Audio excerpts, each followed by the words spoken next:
পৰিচিত হোৱা তথা অসমৰ সংগীত জগতৰ একাধিক্ৰমে নিজে কথা স্বৰচিত তেওঁৰ কথা গীতৰ সুৰ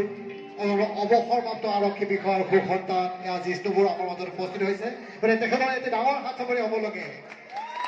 আজি স্নু বৰুৱা আমাৰ সীমান্ত তালুকৰ আমি পবিত্ৰ হাতেৰে তেখেতক সেই ফুল আংকলচৰ সমৰ্থন জনাবলৈ অনুৰোধ জনাইছোঁ আমাৰ শ্ৰদ্ধাৰ পৰাশোল ডাঙৰীয়াৰ তত্বাৱধানত আজি তেখেত আমাৰ মাজত উপস্থিত হৈছে সেয়েহে আমাৰ উদযাপন সমিতিৰ তৰফৰ পৰা পৰাশোল দেৱক আমি ধন্যবাদ জ্ঞাপন কৰাটো কৃতজ্ঞতা জনাইছোঁ আৰু তেখেতৰ কুকিল কথাৰে আমাৰ যে মানে যে বাকৰিত সেই বাকৰি পবিত্ৰময় কৰি তোলাৰ বাবে অনুৰোধ জনাইছোঁ ধন্যবাদ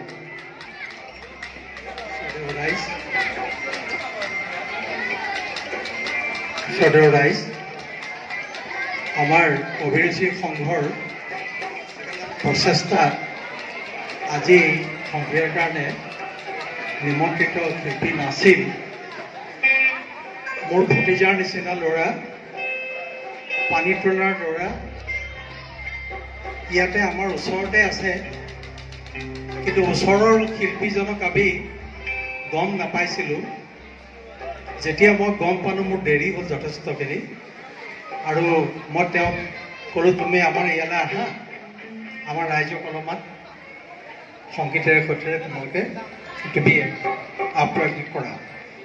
এতিয়া ল'ৰাজন আহিল আপোনালোকে মৰম কৰিব এই নগাঁও আৰু তেজপুৰ বহু ঠাইত ঘূৰি ফুৰিছে আৰু কেছেটো কৰিছে চিডি কৰিছে মই এইখিনি শুনি পেলাই আপলোড হৈ ইমান সুন্দৰ গাই মুখৰ আগতে কৈছোঁ বোলো তুমি আমাৰ ইয়ালৈ আহা আহি পেলাই আমাৰ ৰাইজক অলপ আনন্দ দিয়া সেইটো বুলিয়ে আহিছে আপোনালোকে মৰম কৰিব ধন্যবাদ পোনপ্ৰথমে সমূহ পাঞ্জাৱাৰী উদ্যানৰ বিহুৰ বিষয়ববীয়াসকললৈ মোৰ ফালৰ পৰা বহুত বহুত মৰম শুভেচ্ছা যাচিলোঁ লগতে আমাৰ ইয়াত উপস্থিত সমূহ ৰাইজলৈ বিহুৰ পুনৰবাৰ ওলগ যাচিলোঁ কেইটামান গীত গাবলৈ চেষ্টা কৰিম পোনপ্ৰথমে আমাৰ শ্ৰদ্ধাৰ ভূপেন হাজৰিকা দেৱৰ এটি গীতেৰে মোৰ আজি অনুষ্ঠান আৰম্ভ কৰিছোঁ